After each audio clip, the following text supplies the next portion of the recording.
The wine glass shattered against the wall, red droplets spraying across the cream wallpaper like arterial blood. My hand still tingled from the force of throwing it, but the satisfaction was worth every crystal shard now littering our dining room floor. I'm Joe, and this is how I finally stopped pretending my marriage wasn't a carefully constructed lie. You're acting like a child, Travis said, his voice dripping with that condescending tone he'd perfected over our 12 years together. This is exactly why you'll never advance beyond Daddy's little project manager. Our son Ollie pressed himself deeper into my father's side, his small fingers clutching Papa Rick's suit jacket. The tension in the room was thick enough to choke on. Better Daddy's project manager than a backstabbing fraud. I spat back, my hands trembling as I gripped the edge of the mahogany dining table. At least I earned my position. Travis's face reddened. Everything was handed to you on a silver platter. You think anyone takes you seriously? They all know you're just Rick's puppet. My father cleared his throat. That's enough, Travis. This is supposed to be a family dinner. Family? Travis laughed, the sound hollow and cruel. Is that what we're calling this arrangement? Your precious daughter can't even handle basic responsibility without running to Daddy for help. The words hit like physical blows, each one carefully aimed at my deepest insecurities. I watched my mother-in-law, Eleanor, close her eyes in quiet disappointment. She'd always been more of a mother to me than Travis's son. Mummy, Ollie's voice was barely a whisper. Why is Daddy being mean? Something inside me snapped. Travis, get out! Excuse me. You heard me. Get out of my father's house. Now. He stood slowly, adjusting his expensive tie with deliberate precision. You know what? I think I will. Better than watching you play victim again. He turned to Eleanor. Coming, Mother. Eleanor remained seated, her hands folded in her lap. I think I'll stay and help clean up. The rejection flickered across Travis's face before his mask of contempt slipped back into place. He strode toward the door, pausing only to deliver one final barb. By the way, that merger you've been working so hard on? Don't bother. My team already closed the deal this morning. The blood drained from my face. That merger had been my project for the past 6 months. There was no way he could have known about it unless... You've been going through my files. The realization hit me like a punch to the gut. You've been spying on me. His smile was razor-sharp. Prove it. The door slammed behind him, leaving a vacuum of silence in its wake. I felt my father's hand on my shoulder, heard Eleanor's soft murmur as she led Ollie from the room, but all I could focus on was the burning in my chest. I'm so sorry, sweetheart, my father said quietly. I never thought he'd... Don't. I cut him off, my voice steadier than I felt. This isn't your fault. But I need you to be honest with me, Dad. Did you know? About the merger? He sank into his chair, suddenly looking every one of his 62 years. I got the call this afternoon. I was going to tell you tomorrow. I nodded slowly, pieces clicking into place. The late nights Travis had been working, the mysterious phone calls, the way he'd been needling me about work details that weren't his business. Joe, my father hesitated. What are you going to do? I looked at the wine staining the wall, at the scattered glass glinting like diamonds under the chandelier light. For the first time in years, I felt completely clear-headed. I'm going to destroy him, I said softly, and I'm going to enjoy every second of it. 3 days after the dinner disaster, I found Travis in Ollie's room, sitting on the edge of the race car bed, telling our son stories about how unstable I was becoming. Mommy just gets very angry sometimes, he was saying, stroking Ollie's hair. That's why Daddy has to work so hard to protect us both. My fingers curled into fists, but I forced them to relax. Ollie, sweetheart, time for breakfast. Go wash up. Travis didn't move as our son scampered past me. The moment Ollie was out of earshot, his gentle expression hardened into something uglier. You're late for work again. I'm exactly where I need to be. I stepped into the room, leaving the door open. Stop poisoning our son against me. Poisoning? He laughed, standing up. I'm preparing him for reality. You're becoming unhinged, Joe. First the scene at dinner, now these paranoid accusations about corporate espionage. You stole my merger. I made a better deal. That's business. He straightened his tie, a gesture I'd once found endearing. Maybe if you spent less time playing office with Daddy and more time learning how the real world works. Get out of his room. It's my house too. For now. Something dangerous flickered in his eyes. He stepped closer, using his height to loom over me. Is that a threat? Morning! A cheerful voice cut through the tension. Nate Roberts stood in the hallway, tablet in hand. Sorry to interrupt, but we have that strategy meeting in 20 minutes, Joe. Travis's jaw tightened. Who the hell are you? Nathan Roberts, sir. New project lead under Joe. Nate's smile was professional, but his eyes were sharp. We're restructuring after the merger situation. Your insight would actually be valuable if you have time to consult. I watched Travis process this, saw the calculation behind his eyes. Another time, he said finally. I have my own meetings to attend. He brushed past Nate, bumping his shoulder hard enough to make the tablet wobble. We waited until his footsteps faded down the stairs. You okay? Nate asked quietly. No. I sank onto Ollie's bed. But thanks for the save. How did you know to come up? Eleanor called me. Said you might need backup this morning. He leaned against the door frame. Smart woman, your mother-in-law. Smarter than I was. I stood up, smoothing my skirt. Did you bring the files? Nate nodded, swiping through his tablet. 3 instances of unauthorized access to our servers from Travis's IP address. 2 meetings with our competitors that weren't on any official calendar. And this, he turned the screen toward me, a series of emails to someone named Chloe discussing insider information about the merger. My stomach clenched. Chloe? Yeah, seems like a student intern at his company. The emails get pretty personal. The room tilted slightly.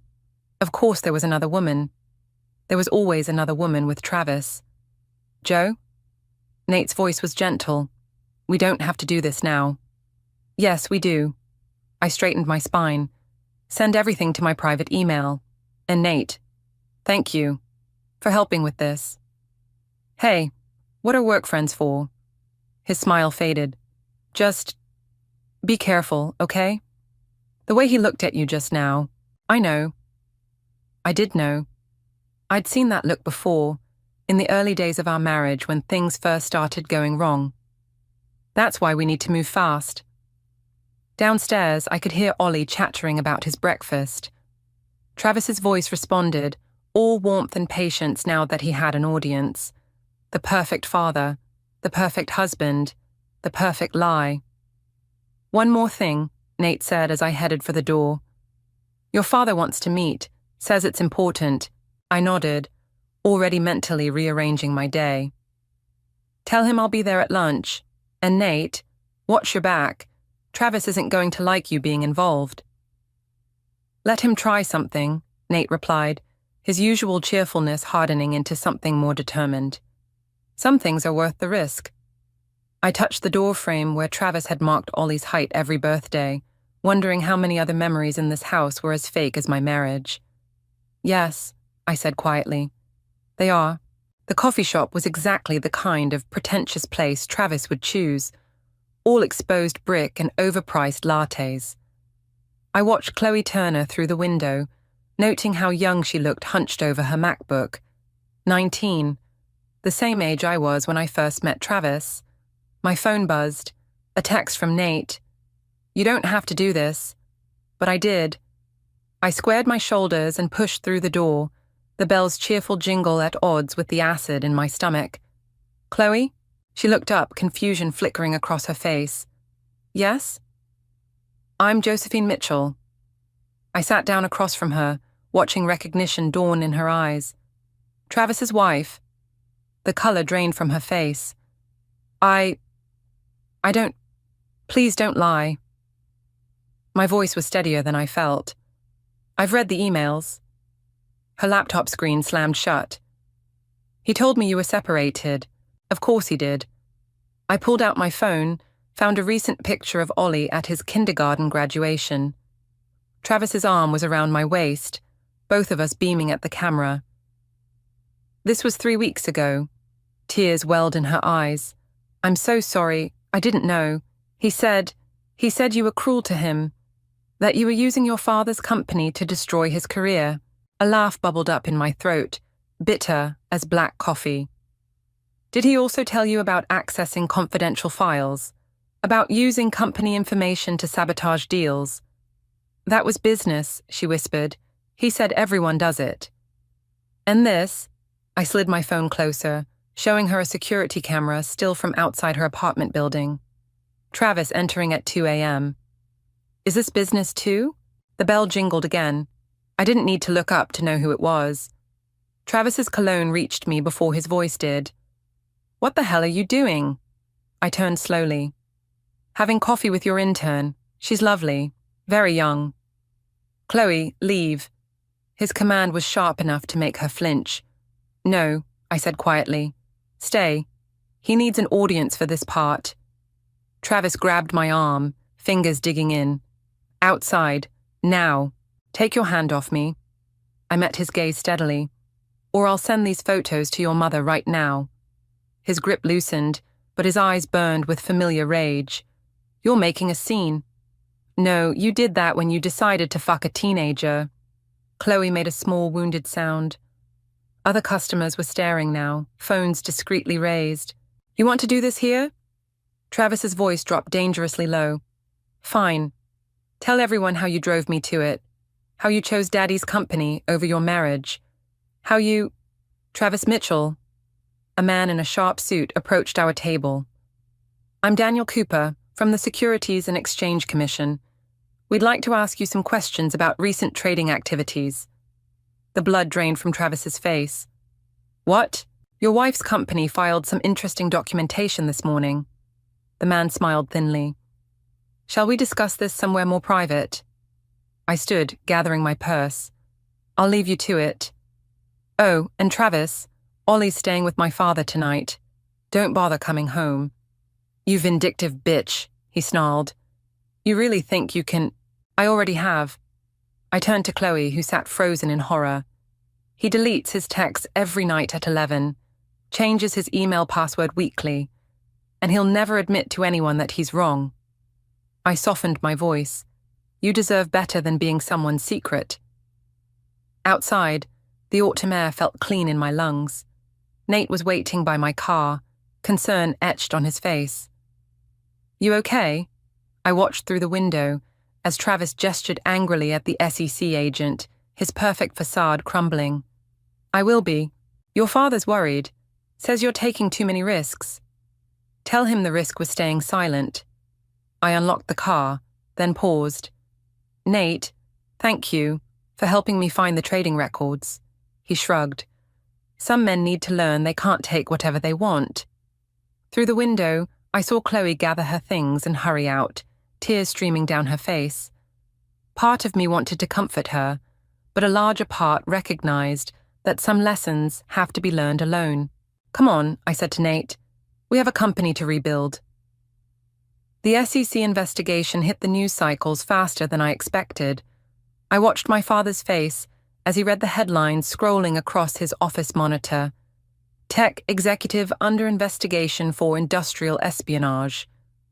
They're calling it a witch hunt, Dad said, rubbing his temples.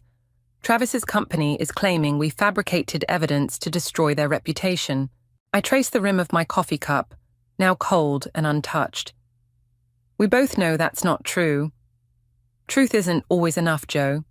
He turned the monitor off, but the reflection in the window showed his worried expression. Travis's lawyers are good.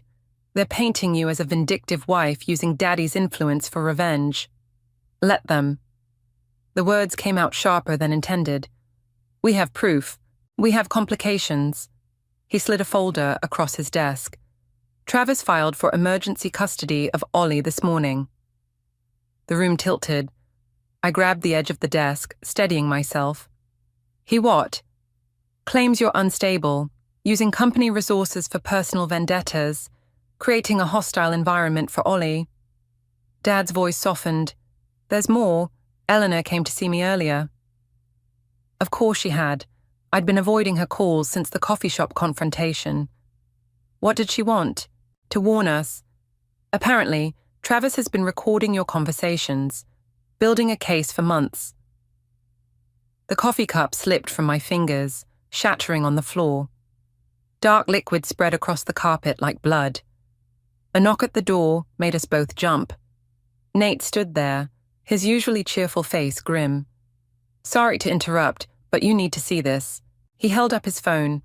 A video played, me at the coffee shop confronting Chloe. The angle was awkward, clearly shot by another customer, but the audio was clear.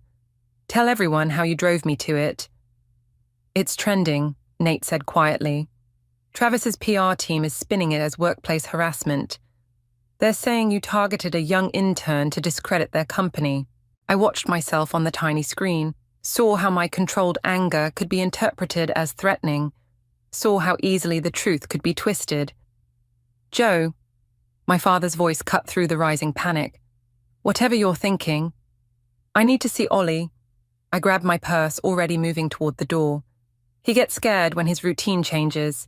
He'll want his blue blanket for nap time." "Joe, stop." Dad caught my arm. "Travis's lawyers filed a temporary restraining order.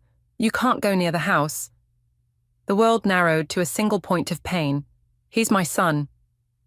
"And we'll fight this," Nate said firmly. "But right now, you need to be smart. One wrong move and Travis gets everything he wants." I yanked free from my father's grip, pacing the office like a caged animal. "So I'm supposed to what? Sit here while he turns my son against me? While he destroys everything I've built? No." Dad's voice had that steel edge I remembered from childhood crises. "You're supposed to trust us. Eleanor's already documenting Travis's manipulation of Ollie. Nate's tech team is tracing the source of those recordings, but you need to give us time." "Time?" I laughed, the sound brittle. "While Travis plays the victim, while Ollie thinks I abandoned him, while we build a case that can't be dismissed as revenge," Nate corrected. "You taught me that, Joe. Sometimes winning means playing the long game." I stared out the window at the city below, at all the people going about their normal lives, while mine imploded. Somewhere out there, my 5-year-old was wondering why his mother hadn't come home. "Okay." I turned back to them, something cold and hard crystallizing in my chest. "You want the long game? Let's play. But this time, we're changing the rules." Dad and Nate exchanged worried looks, but I was already pulling out my phone, scrolling through contacts until I found the number I needed. "Who are you calling?" Dad asked. "Someone who knows all about Travis's games." I hit dial, waiting as it rang. "Hello, Eleanor. We need to talk about your son." Eleanor's hands trembled as she slid the USB drive across the cafe table. "He'll know it was me." "No, he won't." I pocketed the drive, fighting the urge to check its contents immediately. "Travis never thought you'd betray him." "Like he betrayed me?" Her laugh was hollow. "Did you know he emptied my retirement account last year? Said it was for a business investment." She twisted her wedding ring, the one Travis's father had given her 30 years ago. I believed him. My phone buzzed. A text from Nate. "Target moving, ETA 10 mins." "He's coming," I told Eleanor. "Remember the plan." She nodded, dabbing at her eyes. "Just promise me something, Joe. When this is over, let Ollie know his grandmother tried to fix things." The cafe door chimed. Travis strode in, all polished confidence until he spotted me sitting with his mother. His steps faltered. "What's going on here? Can't I have coffee with my daughter-in-law?" Eleanor's voice was perfectly pitched, worried, slightly defensive. "Not when there's a restraining order." Travis turned to me, jaw clenched. "Leave, now." "Actually," I checked my watch, "I have 4 minutes before I'm in violation. Plenty of time for you to explain to your mother about Chloe's abortion." The color drained from his face. Eleanor gasped. "Mother, she's lying. The clinic records say otherwise."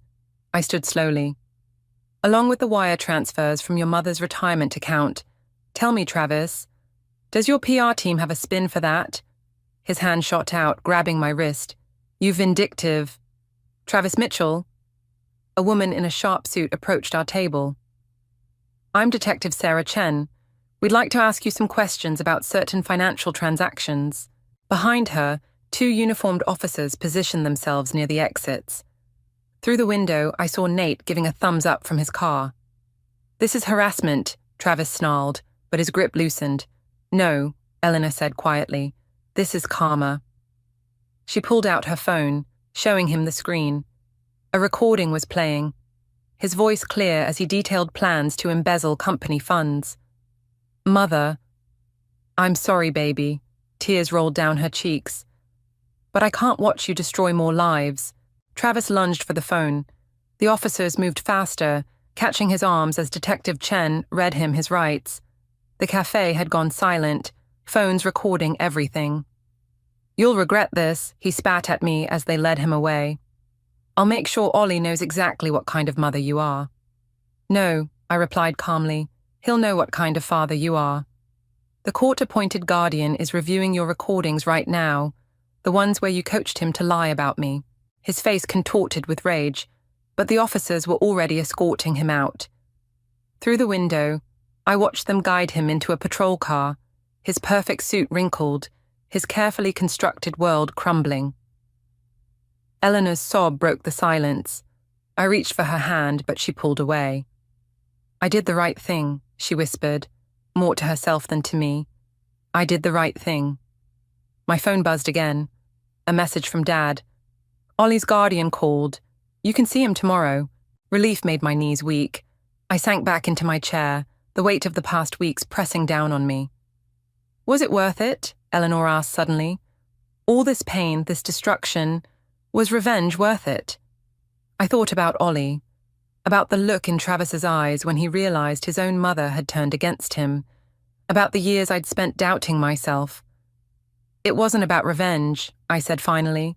"It was about truth. Sometimes they just look the same." Outside, rain began to fall, washing away the last traces of Travis's fingerprints on the cafe window. Tomorrow, I would hold my son again. Tomorrow, we would begin rebuilding. But today, sitting across from the woman who had sacrificed everything to help me, I understood that victory and loss were sometimes the same thing too. The holding cell smelled like despair and cheap disinfectant. I pressed my forehead against the cold concrete wall, trying to process how everything had gone so catastrophically wrong. "Your father's lawyer is on his way," Nate said through the bars. "Just hang tight." "Did they find Ollie?" His hesitation told me everything. After Travis's arrest, our son had vanished, along with a significant portion of Eleanor's remaining savings and Travis's emergency passport. "He couldn't have gotten far," Nate offered. "Every airport's been notified." "He's not going to airports." My voice sounded hollow even to me.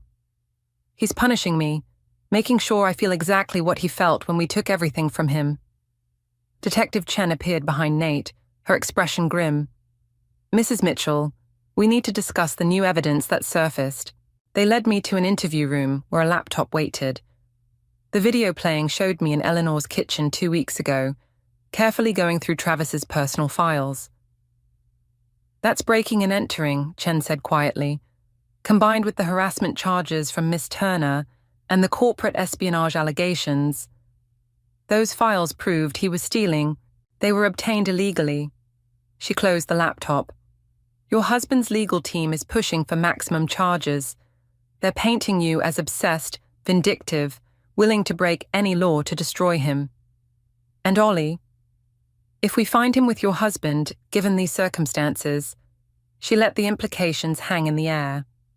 My father burst into the room, followed by our family lawyer. "Joe, don't say another word," but I barely heard them. My phone had just lit up with a message from an unknown number. A photo of Ollie, sleeping on what looked like a boat cabin bed. Below it, Travis's words, "You took my life, seems fair I take yours." "He's on his father's boat," I whispered, "the one in Marina del Rey." "Joe," my father warned, "let the police handle this, like they handled the restraining order, the custody hearing." I stood up, my chair scraping against the floor.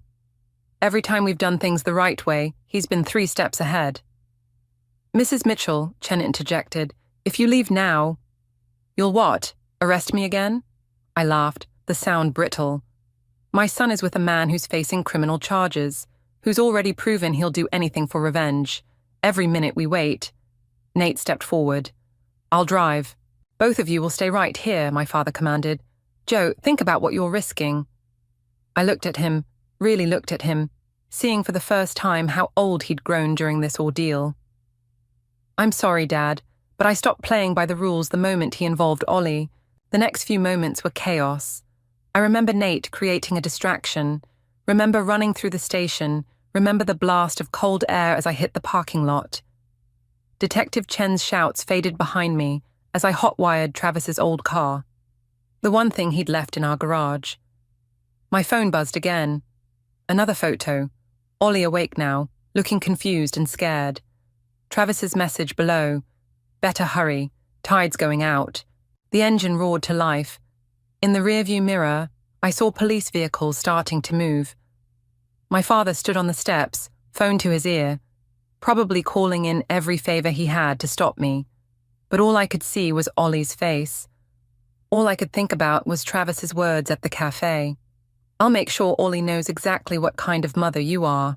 Well, he was about to find out.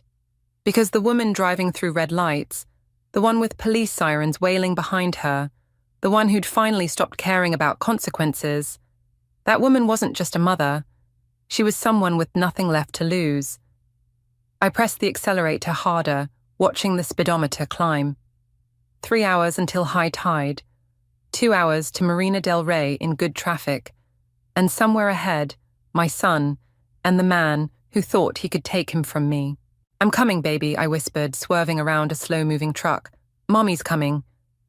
Behind me, the sirens grew louder, but I didn't slow down.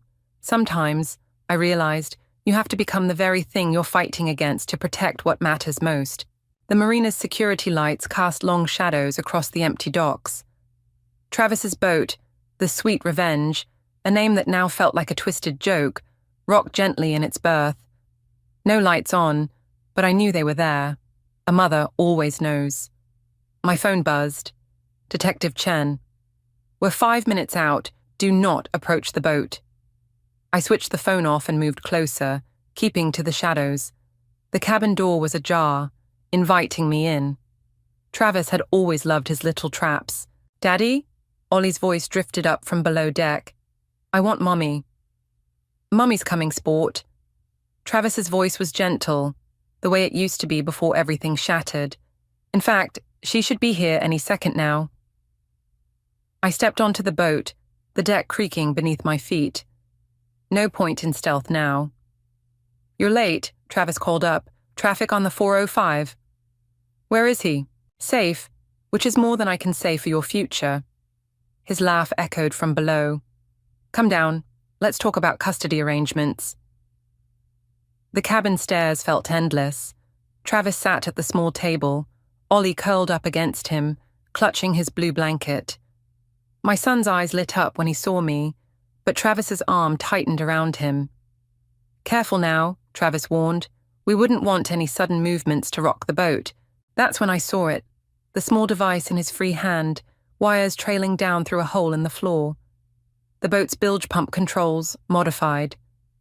One push, he said softly, and the pump reverses. How long do you think it takes a boat this size to sink? You'd kill your own son? I'd save him, be the hero who rescued him from his unstable mother's last desperate act. His smile was razor-sharp. The security cameras will show you boarding alone. Everyone knows how unhinged you've become. Ollie squirmed. Daddy, you're squeezing too tight. I took a step forward. Travis's finger tightened on the device. You know what's funny? He said. I actually loved you once.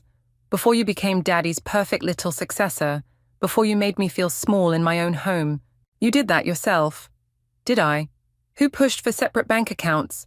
Who insisted on keeping her maiden name professionally? Who turned my own mother against me? You stole her retirement, Travis. I borrowed it. I would have paid it back after the merger.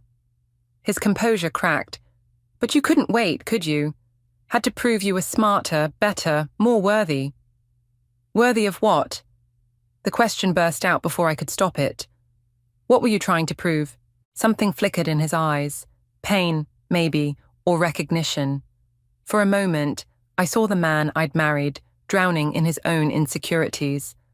Then Ollie sneezed. The sound startled Travis. His grip loosened just enough. I lunged forward as Ollie slipped free, running to me. Travis scrambled for the device, but Eleanor emerged from the forward cabin, fire extinguisher in hand. The metal connected with Travis's wrist with a sickening crack. The device clattered to the floor. "Mum!" Travis stared at her in shock. "How?" "I've been here since you arrived," Eleanor said quietly, waiting to see if my son was still in there somewhere. Footsteps thundered above. Detective Chen's voice rang out. "Police! Everyone stay where you are!" Travis looked at his mother, then at me and Ollie. Something broke in his expression. "I just wanted," he whispered, but couldn't finish.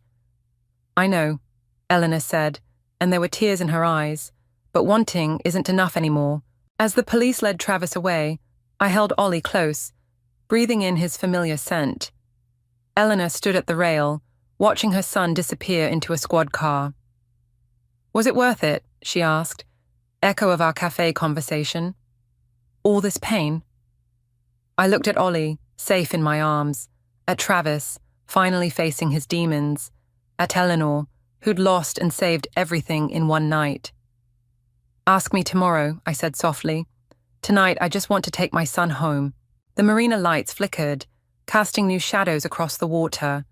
Sometimes I realized there are no winners in revenge, only survivors. The courthouse steps felt colder than they should in summer. I watched Travis being led away in handcuffs, his designer suit replaced by prison orange. He didn't look back. "Mommy, can we get ice cream?" Ollie tugged at my hand, already moving past the scene that would haunt my dreams for years. "Sure, baby." I forced a smile. "Let's ask Grandma Eleanor to join us." Eleanor stood apart from the small crowd, clutching her purse like a shield. The trial had aged her a decade, each revelation about Travis's crimes cutting deeper than the last. "I'll pass," she said quietly. "I need some time to—" She gestured vaguely at the courthouse, at the reporters packing up their cameras, at the life she'd known crumbling around her. "I understand." And I did. Victory tasted different when you had to burn down your own house to win. My father waited by his car, Nate beside him reviewing documents on his tablet. The company hadn't stopped running just because our lives had imploded. "The board meeting's in an hour," Nate reminded me. "They'll want to discuss the merger recovery plan." "They can wait." I knelt before Ollie, straightening his little tie. "Today's about ice cream." "And sprinkles?" His eyes lit up, Travis's eyes in a gentler face. "And sprinkles." A familiar figure caught my attention, Chloe Turner, hovering uncertainly near the courthouse entrance. Our eyes met. She started to approach, then stopped, her youth and vulnerability stark in the harsh sunlight. "Go ahead," I told Nate. "I'll catch up." Chloe's hands twisted together as I approached. "I just wanted to say, I'm sorry for everything." "I know." He seemed so... She struggled for words. Perfect, until he wasn't. That's what makes men like Travis dangerous. I watched Ollie climbing into my father's car, already chattering about ice cream flavors. They show you exactly what you want to see. "How do you start over?" The question burst from her like a confession. After someone breaks you apart, I thought about the wine glass shattering against the wall that first night, about Eleanor's trembling hands passing me the USB drive, about Travis's face when his own mother testified against him. "You don't start over," I said finally. "You build something new from the pieces you have left." She nodded, understanding more than her 19 years should allow. As she walked away, I saw a shadow of my younger self, the woman who once believed love meant making yourself smaller. "Ready to go?" my father called. "Almost." I turned to Eleanor, still standing alone. "Ice cream offer still stands. Ollie would love his grandmother there." She hesitated. "Joe, I don't know if I can—" "We're both building something new," I said softly. "Might as well do it together." A ghost of a smile crossed her face. She took one last look at the courthouse doors, then walked toward us. My phone buzzed. A text from Detective Chen. Travis wants to talk. Says it's important. I deleted the message without responding. Some conversations weren't worth having anymore. In the car, Ollie debated ice cream toppings with his grandmother, while my father and Nate discussed quarterly projections. Normal life, piecing itself back together in small moments. "Mommy," Ollie's voice pulled me from my thoughts. "Are you still angry at Daddy?" The question hung in the air. Eleanor's breath caught. My father's hands tightened on the steering wheel. "No, baby." I touched his cheek, seeing futures branching out before us. Some bright, some dark, all uncertain. "I'm not angry anymore, just ready for our next adventure." He beamed, satisfied with the answer only a child could accept so simply. But as we drove toward the ice cream shop, I caught Eleanor's knowing look in the rearview mirror. Sometimes revenge isn't about destroying someone else.